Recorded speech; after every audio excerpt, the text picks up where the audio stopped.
Hey everyone, welcome to the Get Real podcast. We're so excited that you're with us. Each and every week, we're going to open up God's Word. We're going to have some discussion around what it means to live an intentional life. So let's listen in as we try to get real together. Hey everybody, welcome to the Get Real podcast. My name is Brandon Ginden, and I am the senior pastor here at Real Life Ministries, Texas.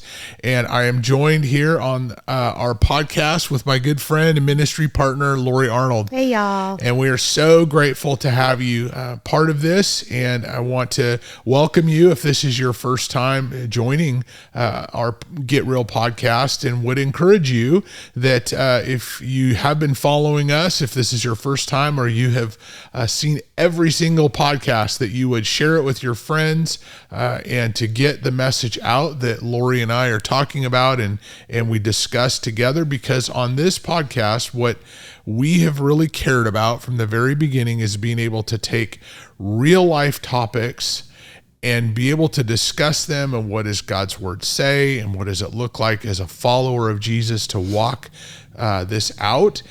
And on this particular series, we're talking about parenting and what that looks like in this crazy world that we live in, and how things are changing all the time, and what our kids today are facing versus what kids faced even 10, 15 years ago. It sometimes it feels like it's changing every week.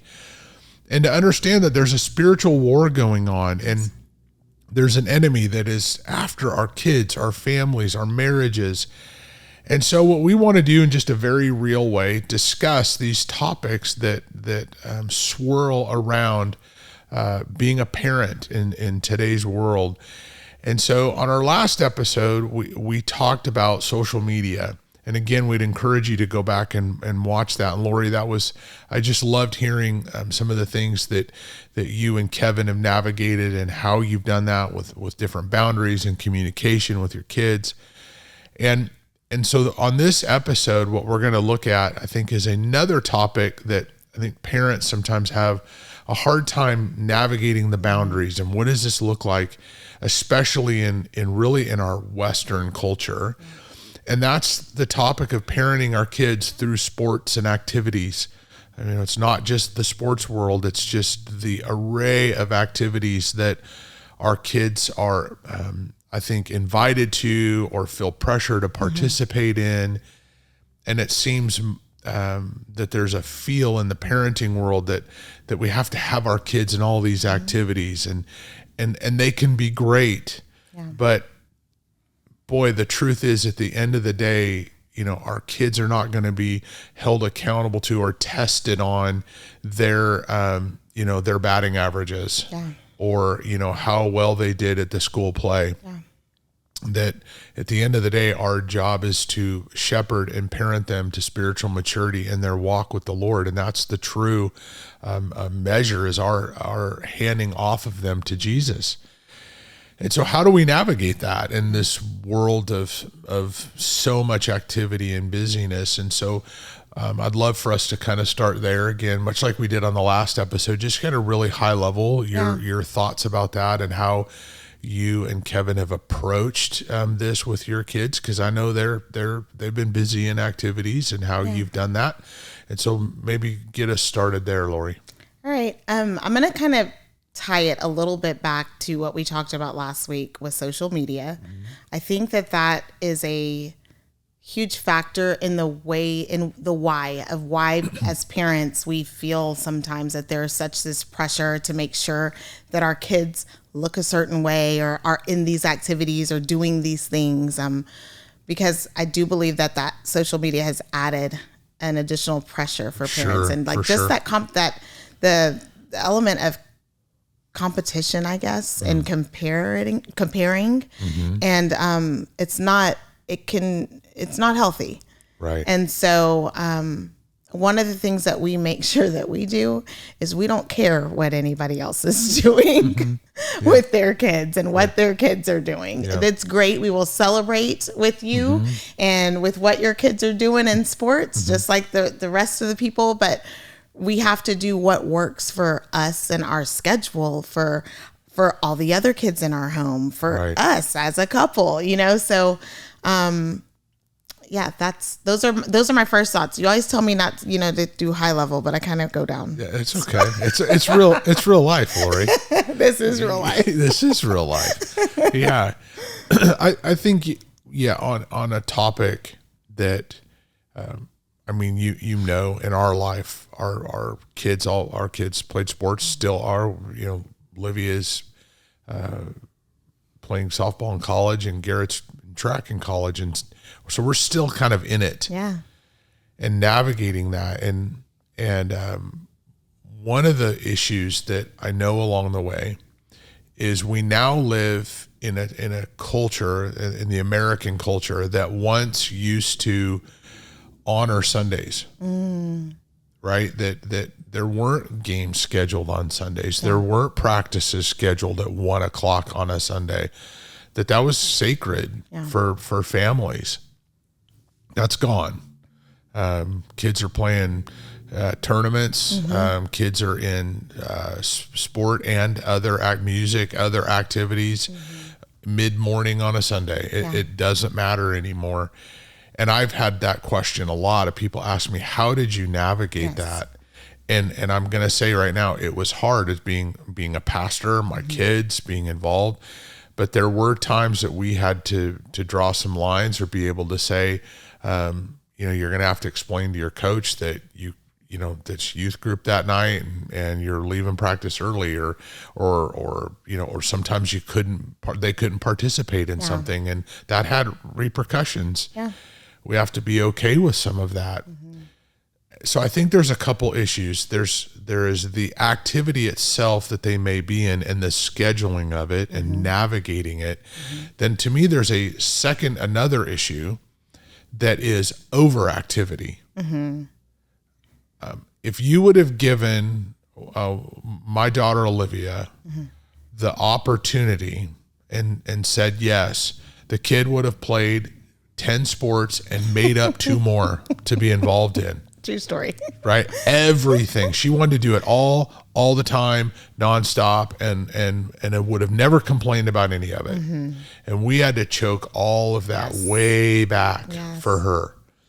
And so understanding that there's the scheduling itself, and then there's the overactivity that I see. The overactivity is rampant. I have literally had families tell me, hey, we really can't be part of the church because our kids, fill in the blank, our boys' baseball schedules they're just too busy. We really don't have time for church. I mean, those are conversations. Those are real conversations I've had.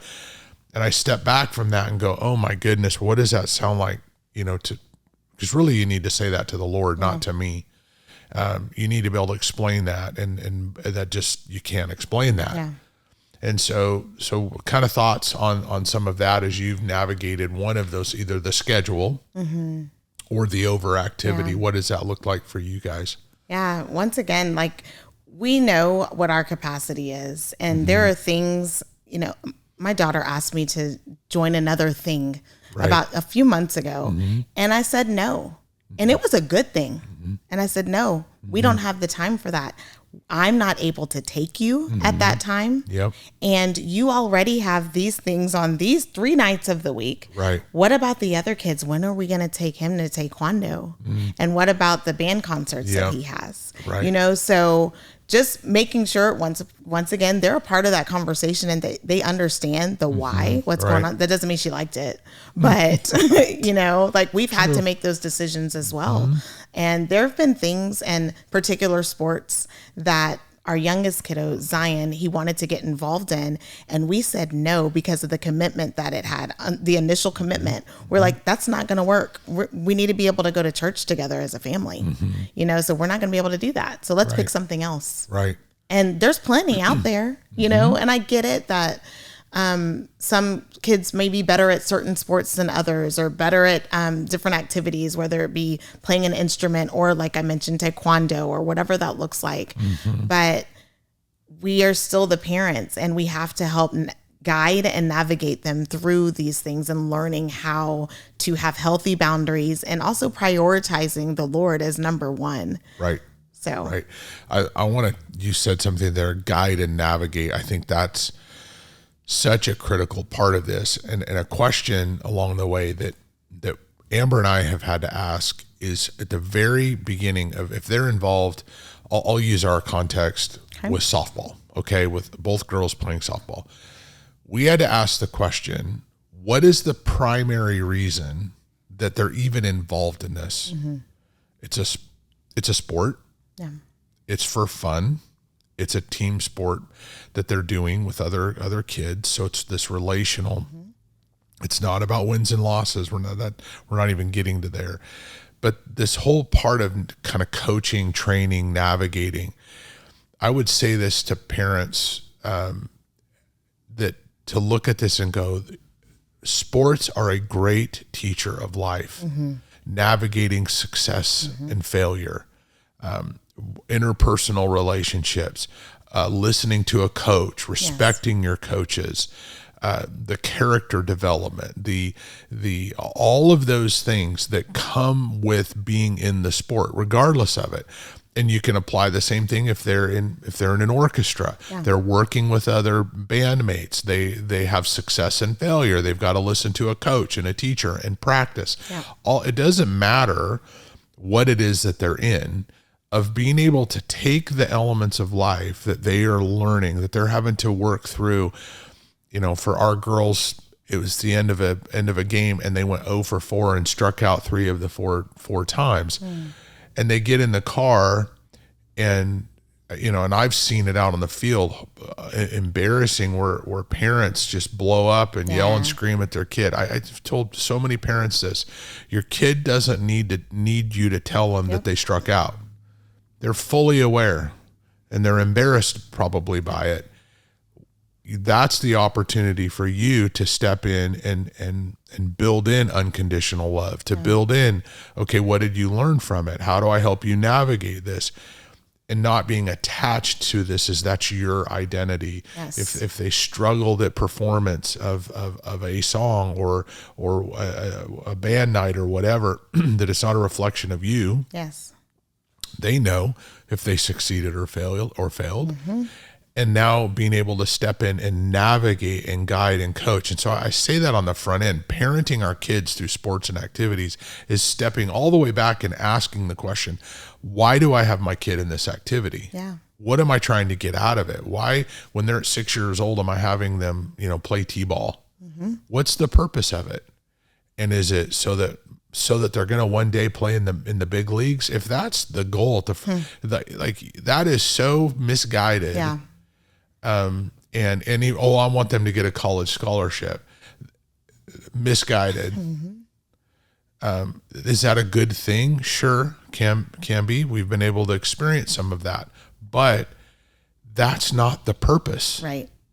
It's not. And I would say, look any parent in the eye and say, if that's your purpose for that activity is to gain that scholarship, whether it be playing an instrument or swinging a bat, you've missed the point. Mm-hmm.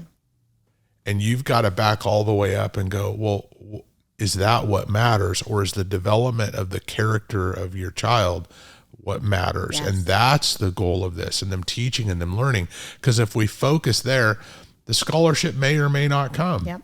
But pounding the kid into, you have to get a scholarship or you have to look a certain way in social media and, post the home run or post the amazing solo or whatever, those things are fine. But why? Yeah. And what's the driver behind it? And I think parenting our kids through that, boy, we have to ask that question and keep our own pride, our own in check in asking those questions. So thoughts on that? You can just drop your mic. Okay. I can't drop this mic. Shove it out of the way. Spin it. Yeah. That was great. I gotta pull all that together in my brain. Yeah. Okay. Yeah, that was good. That was a lot, Brandon.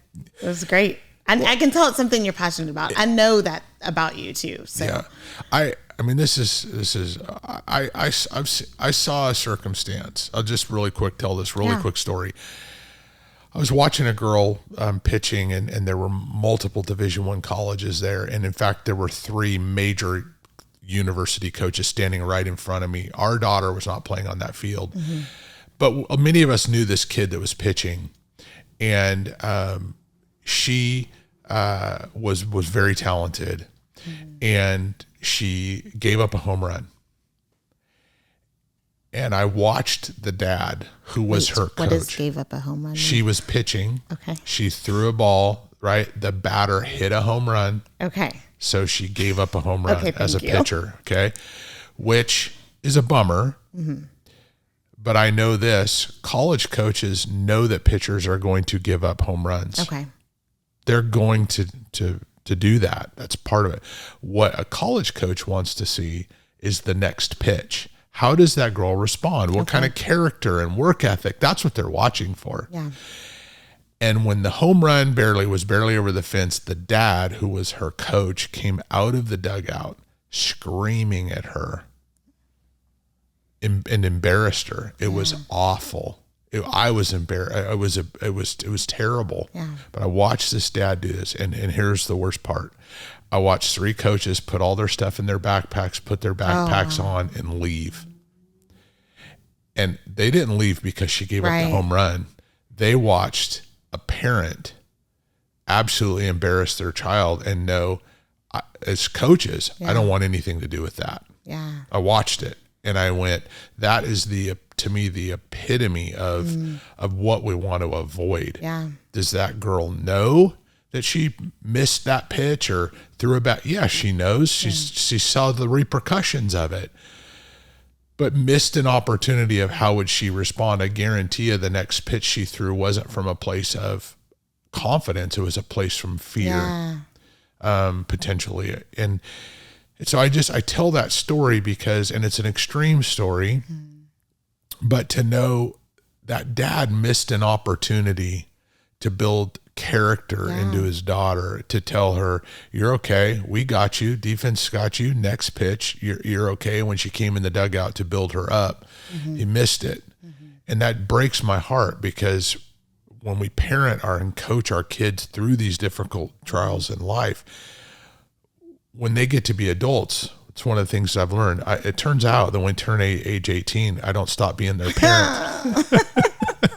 We're parenting as much now as it feels like as we were then, but it's different. Yeah. But we're helping them navigate these hard things in life. And if I blow up at my daughter when they're 14 and completely handle it in an inappropriate way, then it creates a difficulty of parenting them at 24 when life is hard. And so back to that thing again, the schedule and the reason and the motivations behind to parent them, I think is critical for us to understand and to walk our kids through and keep ourselves in check. Yeah. I've had the feelings of when watching my daughter, because she was a pitcher, give up a home run. Yeah. Like, oh man, you missed it. And I'm frustrated. But I had to get a hold of myself and go, it's not about you, dude. Yeah. This is not about you. Right there. That's good. Yeah. That's what I was thinking about when you were talking. And just even that question of, what is the reason? Why are you doing this? Right. That reminds me it's not about me. Yep. And even I think that it'd be foolish of me to say that as parents, we don't have expectations for our children. Sure we do. Yep. Because we've got expectations. They look different for each of us, but we might want them to do different things. I've seen many times people kind of live through their kids, the things that they weren't able to do. They want their kids to do all of those things. Yes. And just having the mindset and the remembrance that it's not about us. So if they don't choose to do those things, it's okay. Right. And it can be hard to watch them walk away from something that they've done for so long. I know I walked away from playing piano like my senior year. So I went all the way through junior year playing classical piano. And then senior year, I was like, I'm done. Don't want to do this anymore. Yeah. And my mom's like, are you kidding me?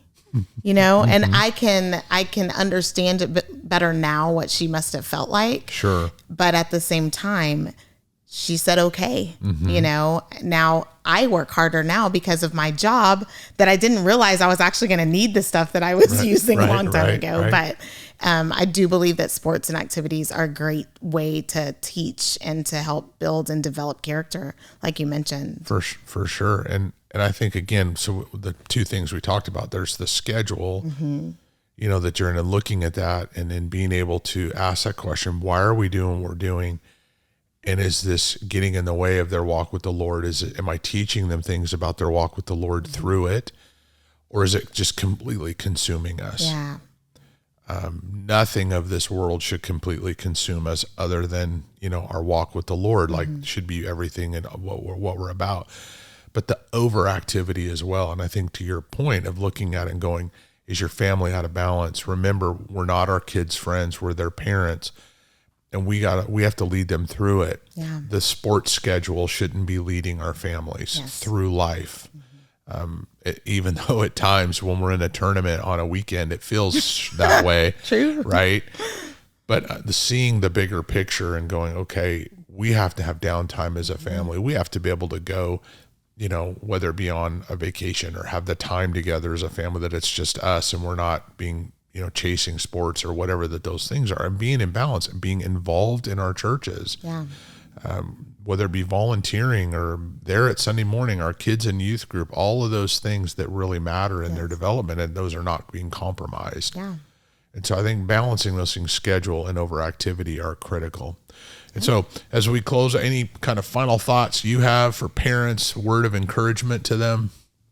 Listen to what Brandon said. This was a great episode. No, seriously, it was great even for me to just hear some reminders. So Well, appreciate it.